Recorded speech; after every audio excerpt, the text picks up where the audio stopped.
Blackpool decent at home, aren't they? They're a good side, a very dangerous side, have a dangerous front four, again, very well drilled, organised. I know Gary Bowyer well from his time at Blackburn and at Brighton, so it'll be a very, very difficult game, and one that they'll be in good form for, and well, in good spirits for, and we'll just be our usual selves. Quickly on the Carlisle game, and the red card in the end got rescinded. I mean, from what you saw firsthand and watching it back, are you surprised by that decision? I've actually watched it. I thought I'd be asked that question. I've actually watched it 8 times right now, and I never speak about other teams or about other managers or about other players. I don't, unless it's complimentary.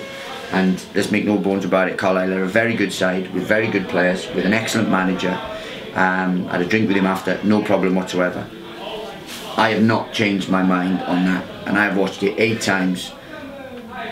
For me, that's a red card. But someone else, and it benefits me no more for it's rescinded or it's not, or it upheld. It make no difference to me now, because we don't play Carlisle in the next 3 games. It wouldn't make any difference whatsoever to us. But I'm very surprised that was overturned, to say the least, without getting in any trouble or anything. I'm very surprised, and they must have a different angle to what I watched, or they must have a different perspective on football. And I made sure that I asked my number 9 about the incident, and I will not change my opinion about it. I understand that certain comments have come out and saying that are naive to make those comments. No, I'm saying if you elbow someone off the ball, I think that's a cowardly act. But I'm not saying that Range was a coward. I'm saying that it's a cowardly act to do that in general. And if he did do it, then it's disappointing.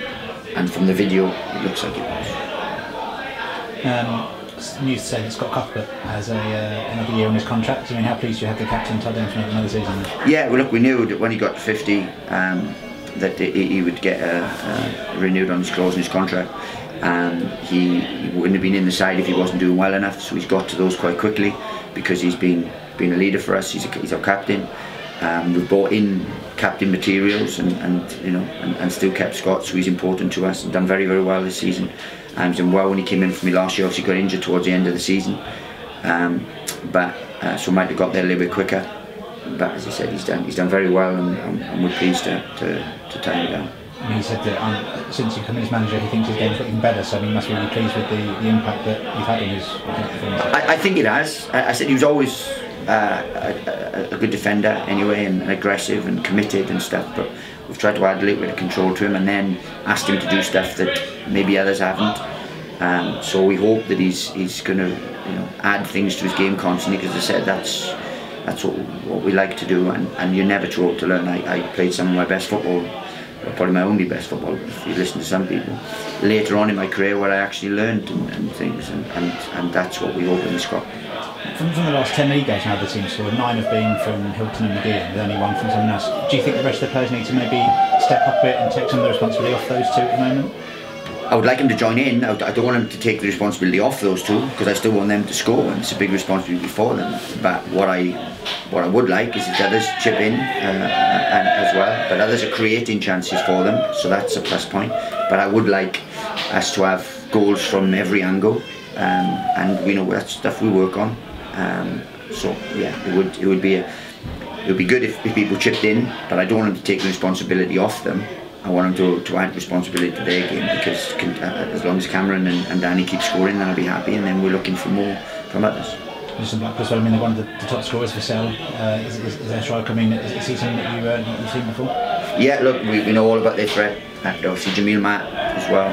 Boy Potts is playing well, so they're a good threat. But they're one of the top scorers, we're the best defensive record, so it's something's got to give. And the player that's well known to Luton fans, Mark Collins, there. I mean, is it someone that you've watched too? Yeah, Cullen. I said he came off the bench on the weekend and did very well.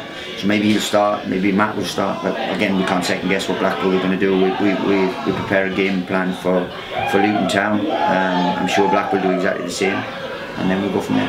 And the manager's one of the most experienced at this level, isn't he? I mean, he's done a good job last year, hasn't he? Yeah, he was. I came across him at Blackburn, and as I said, it was a different club to manage at Blackburn. Had a good group of players, very good, talented group.